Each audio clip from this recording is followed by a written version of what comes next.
بسم الله الرحمن الرحيم.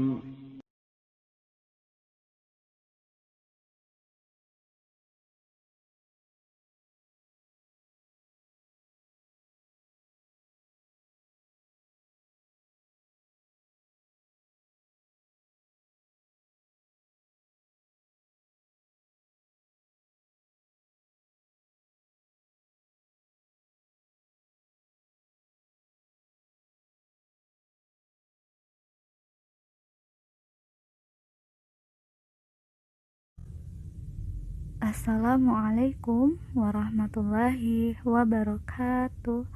Bismillah, wassalatu wassalamu ala rasulillah, la hawla wa la quwata illa billah, amma ba'du. Ananda, bagaimana kabarnya? Kaifa halukunna? Semoga Ananda dalam keadaan yang sehat, dan semoga Allah mudahkan dalam segala aktivitasnya. Amin. Ananda, sebelum belajar, mari kita berdoa dulu. Doa belajar. Allahumma inni as'aluka ilman nafi'an wa rizqan thayyiban wa amalan mutaqabbalan. Pada hari ini kita akan belajar tematik 3, tema 4, kewajiban dan hakku. Subtema 1, kewajiban dan hakku di rumah. Pada hari ini kita akan belajar pembelajaran 4. Materi pembelajaran 4 yaitu pertama, membaca teks bacaan tentang makanan sehat. Kedua, menyebutkan kewajiban dan hak yang berhubungan dengan makan. Ketiga, kegiatanku setelah belajar malam. Hak yang akan kita pelajari hari ini adalah mendapatkan makanan sehat dan bergizi. Selain haknya, kita juga akan belajar kewajibannya. Ananda bisa membuka buku cetak dimulai dari halaman 28. Makanan sehat dan bergizi. Setiap makhluk hidup membutuhkan makanan untuk kelangsungan hidupnya. Manusia juga membutuhkan makanan untuk tumbuh dan berkembang. Makanan yang dikonsumsi hendaknya makanan yang sehat dan bergizi. Mengonsumsi makanan yang bergizi akan membuat tubuh kita menjadi sehat dan bugar, sehingga memudahkan kita untuk melakukan aktivitas sehari-hari. Jadi Ananda, setiap makhluk hidup pasti memerlukan makanan. Untuk manusia, tidak hanya harus makan saja, tapi makanannya pun diupayakan sehat dan bergizi. Sekarang kita akan membaca teks bacaan yang berjudul Makanan Sehat. Saat makan malam, di meja makan rumah Dito sudah terhidang banyak sekali makanan enak dan bergizi. Ada nasi, sayur sop, ada ayam, tahu, dan tempe goreng. Mama Dito pun menawari Dito makan. Dito makan yuk, ini mama udah buatkan sayur yang enak buat Dito. Dito tidak mau, Dito maunya makan burger aja, sahut Dito sambil manyun. Dito makan ya, enak loh, ini mama taruh di mangkok Dito ya, rayu mama Dito. Ketika mamanya sedang mengambil sesuatu di dapur, Dito justru memberikan sayur dan makanannya buat kucingnya. Namun kucing Dito tidak mau makan dan kabur keluar rumah. Karena kucingnya juga tidak mau, Dito cepat-cepat membuangnya ke tempat sampah. Ah, semoga mama tidak tahu, katanya. Setelah membuang makanannya, Dito pun pergi ke kamar dan bilang ke mama, Dito makannya udah habis, Dito ke kamar ya. Malam itu hujan turun gerimis. Angin pun bertiup kencang sekali. Karena belum makan, Dito pun merasa lapar dan perutnya keroncongan. Tidak lama kemudian, Mama masuk ke kamar Dito sambil membawa segelas susu. Dito, ini susunya diminum dulu, Ketika mamanya keluar kamar, Dito malah bilang, susu lagi, susu lagi. Aku kan tidak mau susu. Sambil susunya dikasih ke kucingnya lagi. Karena tidak mau makan dan minum susu, Dito menjadi lapar. Ditambah udara yang dingin membuat perut Dito semakin lapar. Sambil memegangi perutnya yang lapar, Dito pun duduk di pinggir jendela kamarnya yang menghadap taman. Di bawah pohon di tengah taman, Dito melihat sebuah sosok. Dito was-was, apa itu ya? Dito lihat sosok di tengah gelap itu berkepala botak, berbadan kurus, dan berperut buncit. Melihatnya, Dito langsung teriak, "Hantu!" dan berlari ke kamar mamanya. Dito pun bilang ke mama dan papanya kalau melihat hantu di taman, kepalanya botak, perutnya buncit, dan badannya kurus sekali. Karena tidak percaya hantu, papanya Dito pun segera mengambil payung dan senter. Papa pun pergi ke taman. Papa pun mendekati bayangan hitam yang dilihat Dito. Setelah didekati, ternyata itu bukan hantu, tapi Pak Ipul, tukang sampah yang suka mengambil sampah di rumah Dito. Pak Ipul badannya kurus, kering, dan perutnya buncit karena kurang gizi. Karena dahulu keluarga Pak Ipul miskin dan tidak mampu. Orang tua Pak Ipul tidak bisa memberi makan makanan yang bergizi. Pak Ipul sedang menggigil kedinginan karena badannya basah kena hujan. Melihat Pak Ipul yang menggigil, Papa Dito pun mengajak Pak Ipul ke rumahnya. Di rumahnya Dito, Pak Ipul dikasih baju ganti supaya tidak kedinginan. Lalu dibuatkan susu hangat dan makan malam. Pelan-pelan Dito pun keluar dari kamarnya dan ikut duduk di meja makan. Di meja makan, Dito bertemu dengan Pak Ipul. Dito tidak pernah ketemu Pak Ipul karena ketika Pak Ipul lewat sini, Dito sedang sekolah.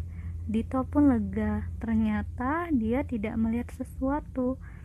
Sambil malu-malu, Dito yang lapar akhirnya juga bilang ke mama, "Mah, Dito juga mau makan sayur dan susu hangat seperti Pak Ipul."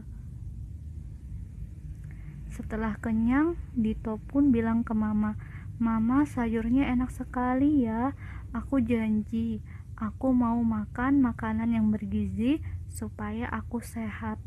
Sambil tersenyum, mama pun berkata, "Boleh sayang, nanti mama masak yang enak dan bergizi buat Dito." Mulai saat itu, Dito suka makan makanan bergizi karena Dito ingin terus sehat dan bugar. Sekarang kita akan belajar menuliskan kalimat saran. Berdasarkan teks yang tadi kita baca, kita bisa membuat saran dari sikap Dito pada teks tersebut. Jangan lupa, saran juga bisa disebut nasihat.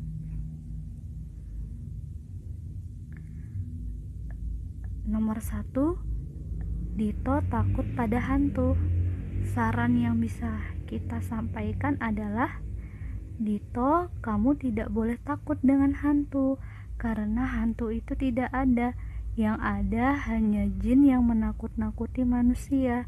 Jin adalah ciptaan Allah Subhanahu wa Ta'ala, dan jin takut pada Allah. Jadi kita bisa minta perlindungan kepada Allah. Kita tidak boleh takut pada jin. Kita hanya boleh takut pada Allah Subhanahu wa Ta'ala. Jadi ini saran yang bisa kita sampaikan ke Dito. Yang kedua, Dito berbohong kepada mama bahwa sudah makan. Kalimat saran yang bisa kita buat adalah, Dito, kamu tidak boleh berbohong karena berbohong adalah sikap yang tidak baik. Sekarang ada tugas.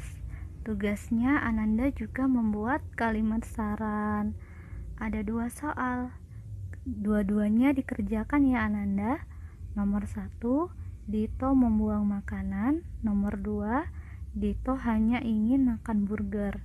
Nanti Ananda tulis kalimat sarannya.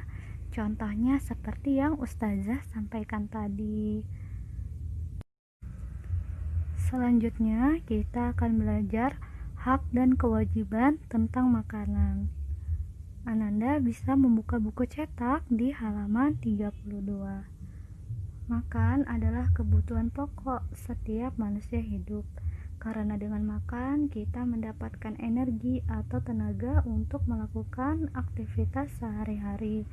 Jika kita tidak makan setiap harinya, maka kondisi tubuh kita akan lemah dan mudah sakit.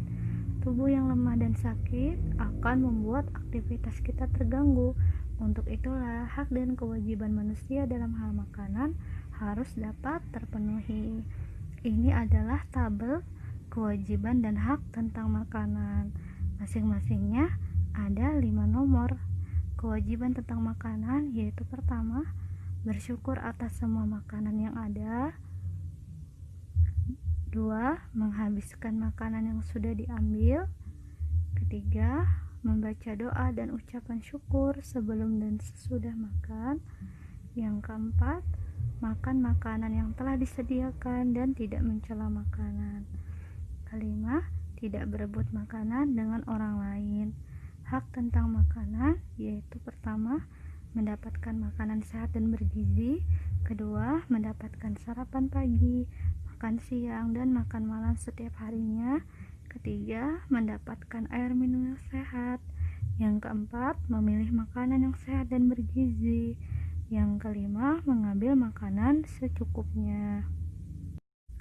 Untuk nomor 1 pada kewajiban, jangan lupa bersyukur kepada Allah Subhanahu wa Ta'ala atas nikmat berupa makanan. Untuk hak dan kewajiban di atas, insya Allah Ananda sudah paham ya.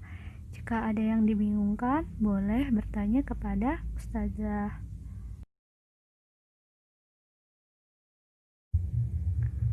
Selanjutnya, kita akan belajar kegiatanku setelah belajar malam.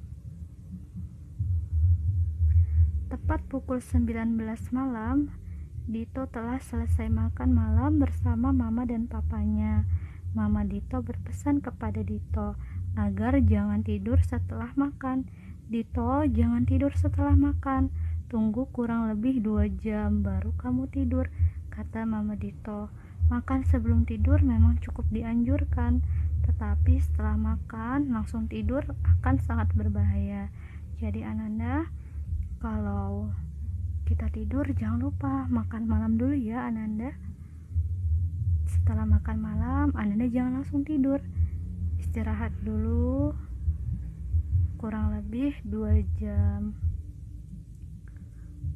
Dito mematuhi nasihat mamanya. Dito pun segera mengambil buku cerita Nabi dari tasnya.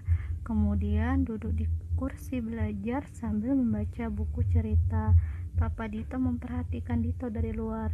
Masya Allah, hebat anak papa dan mama ini.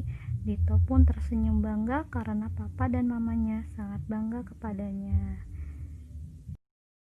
Demikian sudah selesai tugasnya, yaitu membuat 2 kalimat saran. Insya Allah Ananda sudah paham ya cara mengerjakannya.